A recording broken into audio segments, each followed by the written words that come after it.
अभागा देश है, हिंदुस्तान किसानों का होना चाहिए था। अकेले उसकी कीमत बढ़ती, उसके उत्पादन की कीमत बढ़ती है तो हिंदुस्तान बॉम्ब मचाता है, और जो बॉम्ब मचाते हैं उनकी संवेदनहीनता मर गई। क्या करना चाहते हो? ना तो रोजगार दे रहे हो, कह रहे थे 2 साल, एक वर्ष में 2 करोड़ लोग रोजगार देंगे, 1.5 गुना आप दाम देंगे। आप ये नहीं कर रहे हो तो उनके हाथ से जो है, उनके बाजू में जो है, उनके हाथ में जो है, उनका जो धन है, पशुधन है, उसको क्यों मेले में, ठेले में कई तरह के कानून कर रहे हो? कौन ने यह कानून बनाया? क्यों नहीं इसको वापस लेते हो? यह किसान की भाव आपने तबाही मचा दी है। नोटबंदी के चलते लगभग 5 करोड़ किसान के दाम जो है वो खेत में सामान सड़ गए।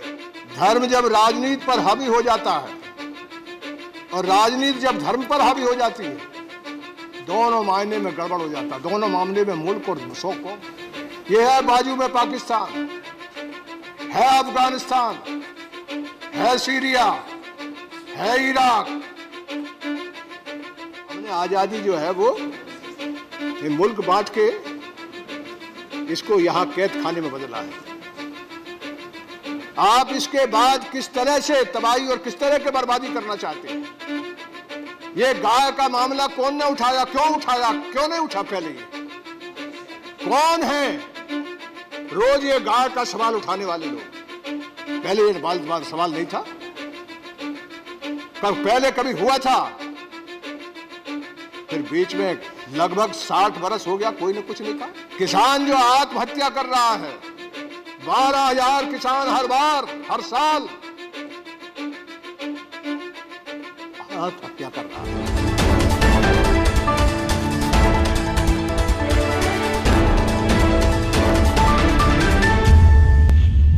और वो भी कानून के सब तरह के, हर तरह के संवैधानिक और कानून को कुचल करके जो काम चल रहा है। मैं आपसे निवेदन करूं कि मैं जब इस सदन में आया था तो 5वीं, 6वीं, 7वीं लोकसभा में पैदल चल के आता था। मैं नॉर्थ एवेन्यू में रहता था। आज ये सदन जेल खाना, मैंने जेल भी बहुत भोगी है, जेल में थोड़ी बहुत सहूलियत थी, लेकिन ये जेल खाना हो गया। इतिहास में हमारे बाप जो पुरखे थे जिन्होंने आज़ादी की लड़ाई लड़ी, वो लड़ते लड़ते हिंदुस्तान में इस धर्म के चलते हिंदुस्तान के 3 हिस्से हो गए, और वो 3 हिस्से आज हमको जेल खाने में बदल दिए। ये 70 बरस हम कहाँ पहुंचे हैं? मैं आपके माध्यम से सरकार से कहना चाहता हूं, क्योंकि सरकार के बाद परमात्मा है, अब वो हमसे कभी मिला नहीं, इसलिए उसके बारे में ज़्यादा जानकारी हमारी नहीं। लेकिन परमात्मा के पहले तो आप ही हैं यहाँ, और तो कोई नहीं है। आपसे विनती कर सकते, आपसे लड़ सकते, आपसे निवेदन कर सकते हैं। हमारे आसपास ही अखलाक, भोजन खाने के नाम पर कत्ल हो जाता है उसका।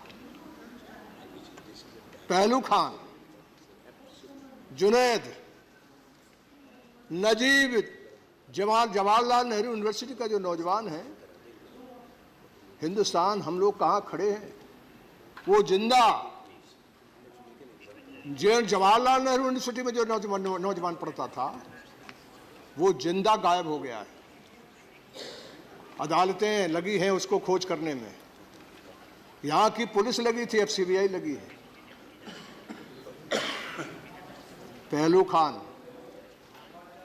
मैं आपसे कहूं कि ये जान लीजिए कि धर्म जब राजनीति पे है, धर्म जब राजनीति पर हावी हो जाता है और राजनीति जब धर्म पर हावी हो जाती है, दोनों मायने में गड़बड़ हो जाता है, दोनों मामले में मुल्क और कौम बर्बाद हो जाती है। यह है बाजू में पाकिस्तान है, अफगानिस्तान है, सीरिया है इराक। ये देश बहुत तरह के अंतर विरोधों से भरा हुआ है। मैं उपाध्यक्ष जी, मैं जानता हूं, मैं कहना चाहता हूं, जीवन का मेरा अनुभव है, अकेले इस देश में धर्म ही नहीं है, जात से लेकर कई तरह की भाषा, बोली, सबकी बीमारी है। ये बीमारी का समाधान की जगह उन बीमारियों में आग लगाने का काम हम लोग कर रहे हैं। कभी अभी आपके नेता विरोधी दल नहीं है यहाँ, उनने कल विस्तार से बहुत सी चीज कही थी, लेकिन आपकी नज़र के लिए, आपके लिए मैं निवेदन कर दूं, कुछ बात आपके सामने रखना चाहता हूं। 2014 में आप आए हैं, ये जो लिंचिंग है, लोग इकट्ठा होकर के एक आदमी की जान जब लेते हैं, और लिंचिंग जो है, भीड़ जो एक आदमी को मिलकर जब मारती है, इससे ज्यादा तालिबानी और इससे ज्यादा अफगानी तरीका कोई दूसरा नहीं हो सकता। सबसे नंबर 1 पे है झारखंड। 14 जिलों में लिंचिंग हुई है। नाम के साथ बताऊंगा, लंबा समय हो जाएगा। उत्तर प्रदेश में 11 जगह, 11 जिलों में, हरियाणा में 9 जिलों में, यहां आपका राज और वहां भी आपका राज। राजस्थान में 5 जिलों में, मध्य प्रदेश में 4 जिलों में, महाराष्ट्र में 4 जिलों में, गुजरात में 4 जिलों में। फिर दूसरे जिले जब दूसरी सरकारों के आ जाते तो 2 हो जाते, 1 हो जाते हैं। और मुझे गौरव है कि मैं जिस सूबे के आता हूं, जिस सूबे से मैं सदन में हूं, एक घटना नहीं है। हमारी सरकार जो है, जब आदमी संवेदनशील हो जाता है इंसानों के प्रति, तो बिहार में एक घटना नहीं है किसी तरह की लिंचिंग की। इस तरह का धर्म के नाम पर लोगों को दबा के काटने का, कुचलने का एक घटना नहीं है। वो भी देश में हिस्सा है, वो भी देश में हिस्सा है। आपसे कहूं, बहुत लोग कुर्बान हुए तब कहीं आजादी आई है। ये आजादी जो है, एक बार धर्म के नाम पर देश बंट गया। जिन लोगों ने यह काम किया है वो भुगत रहे दोनों। मैं आपसे विनती करना चाहता हूं, आज आपकी सरकार है, हालात इतने खराब हैं कि धर्म के नाम पर कुछ लोग बस में चढ़ने से मुश्किल में, बस में चढ़ने से डर रहे हैं, ट्रेन में चढ़ने से डर रहे हैं। मैंने जिस आदमी का, जुनैद का नाम लिया, वो आदमी जो है उसको बचाने वाला कोई नहीं है। और ये हालात है, हालात हो गए, ये जेल हो गया, ये आपका पार्लियामेंट। किसी एक साथी को अंदर नहीं ला सकते हो आप। दिन भर यानी कोई आदमी लाना है, आना है, तो हमको खुद अपनी गाड़ी का अपना खुद कार्ड बनवाना पड़ता है। हमने आजादी जो है वो मुल्क बांट के इसको यहां कैद खाने में बदला है। आप इसके बाद किस तरह से तबाही और किस तरह के बर्बादी करना चाहते हैं? ये गाय का मामला कौन ने उठाया, क्यों उठाया, क्यों नहीं उठा? पहले ये कौन है रोज ये गाय का सवाल उठाने वाले लोग? पहले ये सवाल नहीं था, पहले कभी हुआ था? फिर बीच में लगभग 60 बरस हो गया, कोई ने कुछ नहीं कहा, किसी तरह की दिक्कत नहीं हुई। आप जानते हैं इस सवाल के साथ क्या क्या हुआ? आपने जो लेदर इंडस्ट्री है उसको तबाही और बर्बादी के कगार पर खड़ा कर दिया। किसान जो आत्महत्या कर रहा है, 12,000 किसान हर साल आत्महत्या कर रहा है। कभी हिंदुस्तान में नहीं हुआ, बड़े बड़े सूखे पड़े हैं, लेकिन कभी हिंदुस्तान में नहीं हुआ कि आत्महत्या, इंसान मरने को तैयार हो जाए। ये गाय का सवाल जो है वो हमारे यहां जो किसान है उसका 2 नंबर का, दूसरे नंबर का यदि कोई एक सहारा है, वो पशुधन है, उसका एक खेती है, वो गाय है, बकरी है, भेड़ है, ऊंट है, गाय है, भैंस है, ये उसके एटीएम है। जब संकट हो जाता है उसका, तो सबसे ज्यादा हिंदुस्तान के गरीब आदमी का कोई एटीएम है तो वो जानवर है। धन पशु कहते हैं हम, खेती को पशु धन नहीं कहते हम, पशु को धन कहते हैं हम। पशुधन के नाम से हम लोग पशु को एड्रेस करते हैं। आपसे मैं पूछना चाहता हूं, कौन गाय का कहां मामला था ये? कौन? अपने आप हिंदुस्तान में एक बड़ी आबादी है, बड़ा हिस्सा जिनमें ये हम कांड हो रहे हैं, झारखंड में, उत्तर प्रदेश में, मध्य प्रदेश में, हरियाणा में, गुजरात में, कौन गाय का मांस खाता था? कौन गाय को मारता था? कौन कहता ये? क्यों ये सवाल आपने उठाया? आपने उठा लिया, यानी आपने पशु की क्रूरता का कानून जो है उसको उठा कर लेके आए। आपको मालूम है कि हिंदुस्तान के किसान की एक तो खेत का जमीन में उत्पादन करने के लिए खाद, बीज, लोहा, सब कुछ अभागा देश है। हिंदुस्तान किसानों का होना चाहिए था। अकेले उसकी कीमत बढ़ती, उसके उत्पादन की कीमत बढ़ती है तो हिंदुस्तान बॉम्ब मचाता है, और जो बॉम्ब मचाते हैं उनकी संवेदनहीनता मर गई। हिंदुस्तान का किसान जो है वो आज किस कगार पर है? जो पेरिशियल सब्जी फल उगाने वाला किसान है, आज वो जिस हालत में है, मैं आपको क्या बयान करूं। ऊपर से ये गाय वाला इन लोगों ने मामला किया है। हर तरह जानवर की कीमत जो है वो जमीन पर चली गई है।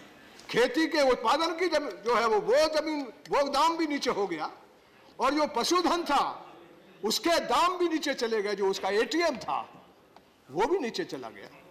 क्या करना चाहते हो? ना तो रोजगार दे रहे हो, कह रहे थे 2 साल, 1 बरस में 2 करोड़ लोगों को रोजगार देंगे, 1.5 गुना आप दाम देंगे। आप ये नहीं कर रहे हो तो उनके हाथ से जो है, उनके बाजू में जो है, उनके हाथ में जो है, उनका जो धन है, पशुधन है, उसको क्यों मेले में, ठेले में कई तरह के कानून कर रहे हो? कौन ने यह कानून बनाया? क्यों नहीं इसको वापस लेते हो? यह किसान की बात आपने तबाही मचा दी है। और मैं आपसे कहूं कि आपने किसान को 1.5 गुना देने की जगह जितने भी कैश क्रॉप है उनकी सबकी बर्बादी और तबाही हो रही है। नोटबंदी के चलते लगभग 5 करोड़ किसान के दाम जो है वो खेत में सामान सड़ गया।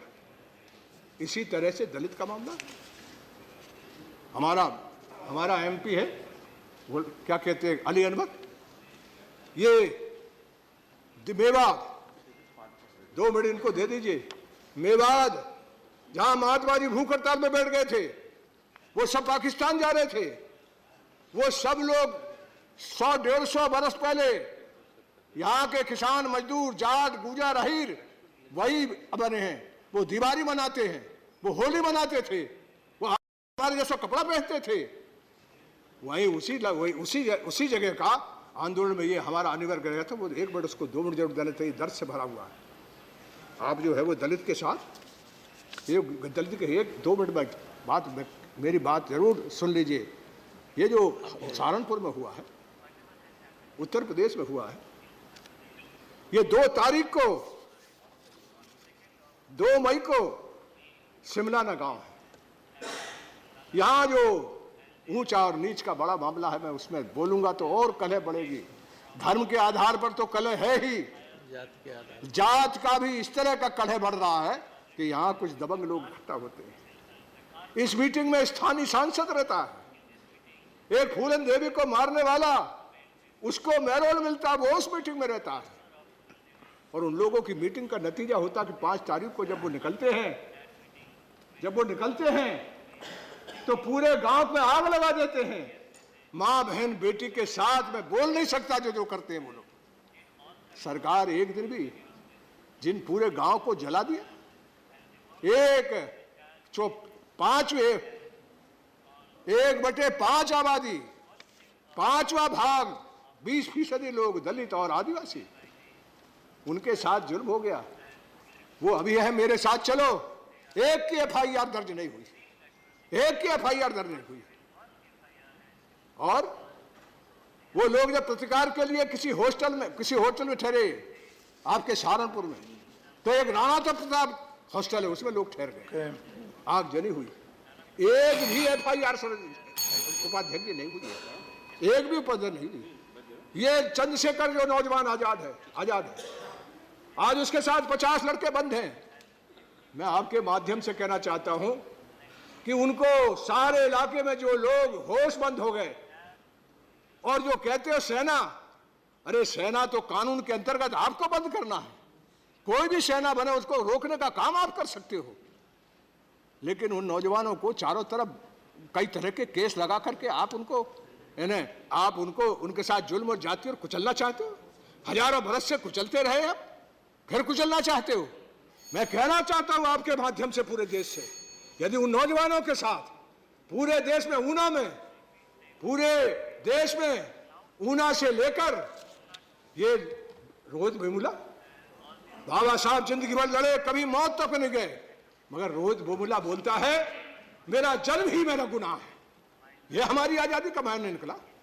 हम यहां आजादी में, हमारी आजादी यहां खत्म होती है कि एक दलित नौजवान CPLT करने में आ जाता है और अंत में वो सोचता है कि मेरा और कोई नहीं, मेरा जन्म ही मेरा गुनाह है, मैं मौत को गले लगाता हूं। यानी लोग लड़ रहे थे आजादी के समय, अंग्रेज जब था तब लड़ रहे थे। आज हमारी आजादी में एक नौजवान कहता है कि मेरी जात है वही मेरा गुनाह है, इस गुनाह के लिए मैं मरता हूं, कोई दोषी नहीं है। ये जो सिस्टम आपने बनाया हुआ है ऊंच नीच का, यही दोषी है।